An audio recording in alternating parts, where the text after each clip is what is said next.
Bonjour, aujourd'hui mon histoire s'intitule « L'orgueil du bandit ».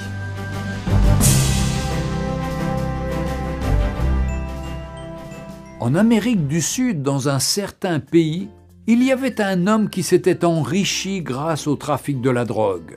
Ses nombreux crimes concernaient essentiellement ses concurrents qu'il n'hésitait pas à tuer.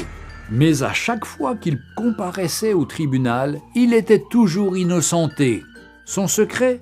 Il avait un très bon avocat.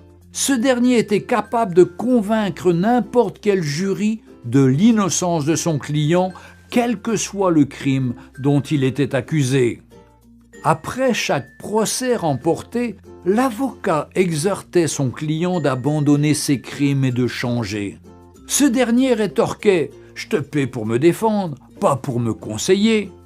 Un jour, il fit tuer un homme qui courtisait sa femme. La punition pour ce crime était la réclusion à perpétuité ou la condamnation à mort.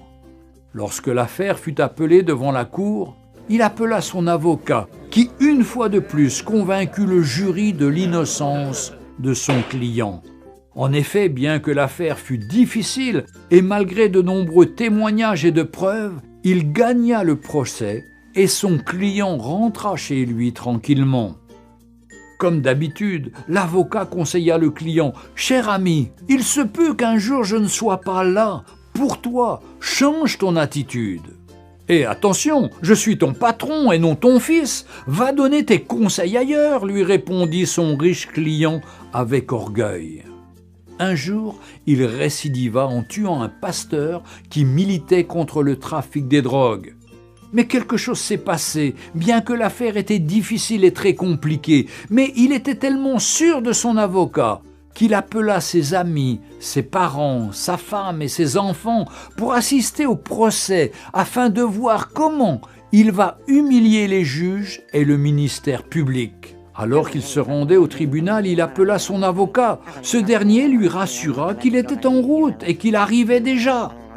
La salle était pleine à craquer et on attendait l'entrée du juge pour le début du procès. Et lorsque l'huissier fit lever l'assistance pour l'entrée du juge président, le trafiquant de drogue fut glacé de constater que c'est son avocat qui est sur le siège du jugement en tant que juge président de la cour. Il n'était plus un avocat, mais un juge. Lorsqu'on annonça l'ouverture du procès, le juge leva la tête et dit « Hier, j'étais votre avocat, donc je me suis battu pour vous, même lorsque vous étiez coupable. Mais aujourd'hui, je suis un juge et mon jugement doit être équitable. » Les larmes aux yeux, l'homme riche supplia le juge, mais celui-ci lui répondit « Tu as eu ta chance lorsque je te donnais des conseils, mais tu ne m'as jamais écouté et tu n'as jamais changé de vie. Désormais, tu subiras la rigueur de la loi. » L'homme fut condamné à mort pour assassinat et trafic de drogue.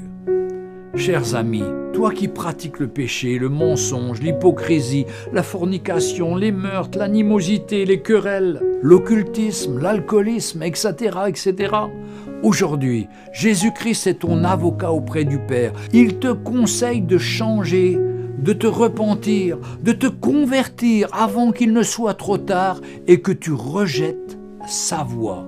Mais un jour, il reviendra comme un juge et rendra à chacun selon ses œuvres. Il te dira « Hier j'étais ton sauveur, mais maintenant je suis ton juge. » Aujourd'hui, Jésus-Christ est notre avocat et rédempteur, mais le jour viendra où il jugera chacun équitablement.